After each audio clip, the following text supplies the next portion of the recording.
Ok, let's go. Le perfectionnisme va te tuer. Je vais t'expliquer exactement pourquoi dans cette vidéo et surtout comment y remédier. Là, tu vois, par exemple, il y a un pull derrière moi, il y a mon lit, euh, ma chambre elle est nulle. Genre, c'est pas du tout parfait pour te tourner un contenu. Pourtant, je te tourne un contenu, je vais te le poster. J'ai pas scripté la vidéo, j'ai juste écrit ça en 5 minutes.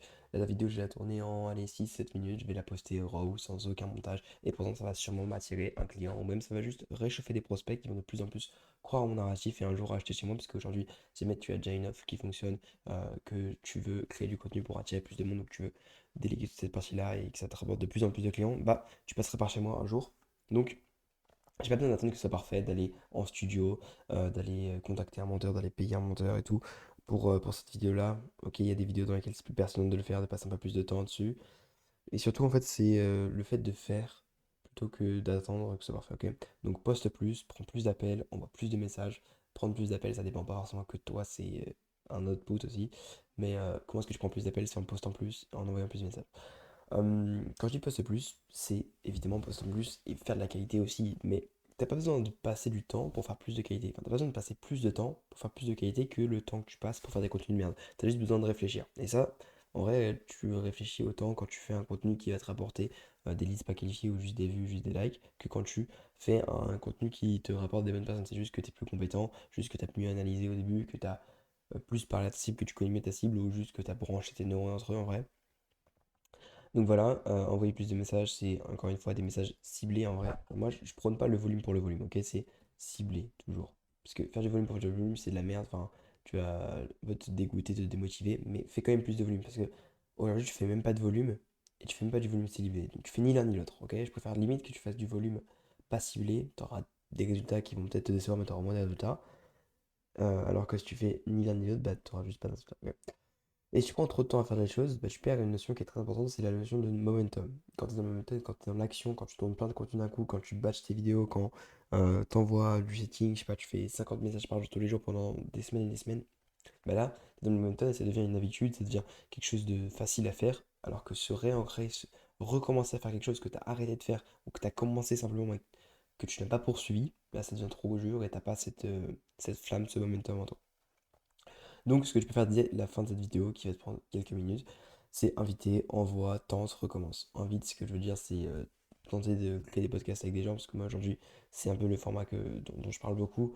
Le podcast, c'est trop cheaté pour connecter, pour créer de la confiance, pour attirer des clients simplement. Mais il y a trop de gens, enfin, il y a trop de gens qui galèrent à le lancer, genre, alors que c'est tellement simple. T'envoies un putain de message dans lequel tu dis, salut, on va dire que le mec s'appelle Quentin. Salut Quentin, j'espère que ça va, j'aime bien ton contenu. Je trouve que ce serait intéressant, je vais lancer un podcast, ce serait intéressant qu'on en discute de X sujet, Y sujet, de je ne sais quoi. Est-ce que ça te tente? La personne elle va te dire oui ou non. T'envoies 10-15 messages comme ça, des personnes qui peuvent être pertinentes pour ta cible, avec un compte Instagram assez beau, et ouais voilà, en paraissant un minimum professionnel, t'as forcément d'autres personnes qui vont vouloir tourner avec toi. T'auras du contenu qui va te faire des clients, si jamais tu axes bien la chose. Et voilà, donc envoie, quand je dis envoie, c'est poste, envoie des messages, envoie des contenus, balance, tente, et ensuite recommence. Donc ça c'est bien, ça c'est le discours un peu, ouais, on fait du volume, c'est important de faire du volume, sinon t'as pas de data, sinon t'as pas de retour sur ton investissement en temps, entre guillemets.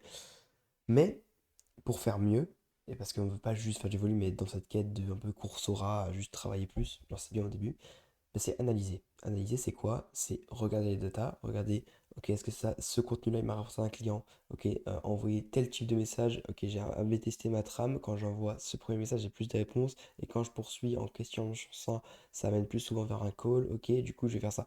On analyse, mais on rentre pas dans l'over-analyse et à que analyser nos data, que analyser nos messages et faire moins de volume. On continue à faire du volume en analysant et en itérant. C'est une passerelle qui est assez compliquée, pas une passerelle, mais un équilibre, je veux dire, qui est assez compliqué à avoir. Mais une fois que tu l'as, bah, une fois que tu as l'analyse qui est faite, tu recommences à envoyer du volume. Et en fait, tu es perpétuellement en train de faire du volume, déléguer ce volume aussi, puisque le setting, par exemple, ça sert plus à rien que ce soit toi qui le fasses une fois que tu as trouvé la trame, que tu as compris comment bien le faire et que tu as bien délégué cette tâche-là. Et donc, à la fois, tu analyses perpétuellement ce que tu fais et tu continues à faire du volume. Voilà. Et donc, t'as un meilleur ROI sur toutes tes actions, mais tu continues à faire plus d'actions.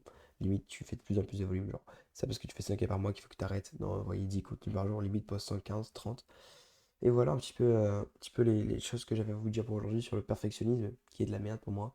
Voilà. C'est bien de vouloir faire quelque chose de bien, de pertinent, d'intéressant, mais faut jamais que ça desserve le volume que vous en faites. que vous en faites de cette chose-là, ok? Je pense que c'est la phrase qui conclut bien cette vidéo. D'ailleurs, si tu veux réserver un call avec moi, n'hésite pas dans la description, je reprends un peu les vidéos sur cette chaîne parce que j'ai de la value à envoyer sur un petit format un peu simple comme ça qui passerait pas trop bien en format court. D'ailleurs, je vais peut-être le répliquer en format court, je sais pas. Mais qui ferait pas non plus une vidéo entière sur YouTube ou alors faudrait que je me creuse plus les méninges et surtout ça parle pas exactement de ce que j'ai envie de parler sur ma grosse chaîne YouTube. Ok? Donc voilà pourquoi je recommande cette vidéo-là.